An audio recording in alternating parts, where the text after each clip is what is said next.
Okay, what's up, guys? Today I'm going to be talking about intimate apparel. So, one thing that I thought was interesting about the play was the different cultures and social classes that were brought together by Esther, being a great seamstress. I thought this was interesting because there was such a divide back then between the different races and social classes, and to be brought together by one thing really made for an interesting play. One value that I thought was represented was resilience.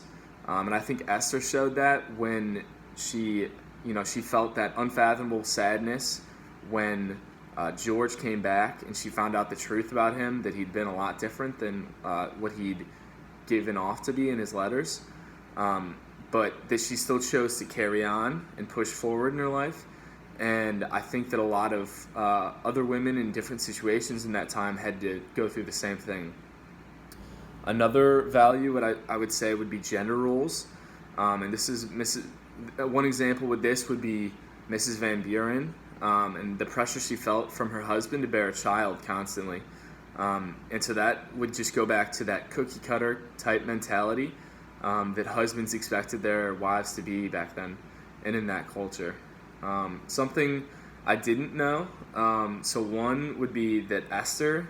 I looked this up and I found that Esther is actually a name from the Old Testament. And in the Old Testament, she protected the Jews from genocide. So we can kind of see a foreshadowing relationship with her just kind of having that that relationship with Mr. Marks later in the play. So in regards to the three R's, I would say that resist would be the most prominent in this play. And that would be because there were so many different racial stereotypes during this time, and I felt like the different characters in this play really showed resistance to that as much as they could, and whether that be indirectly or directly in their own way. So do stereotypes still exist today? For sure, I think stereotypes still exist today. I think this is a lot perpetuated by upbringing.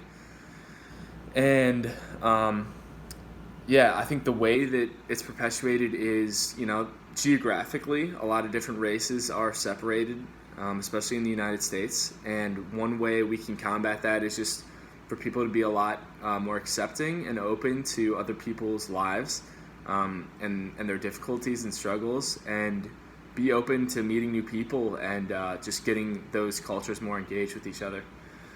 So my two questions would be, would you have given George the money? Why or why not? And overall, if you were Esther, how would you have handled George being completely different when you came back to actually meeting him in person? And just how different he was from the letters, and what would you have done in that situation? So, thanks, guys.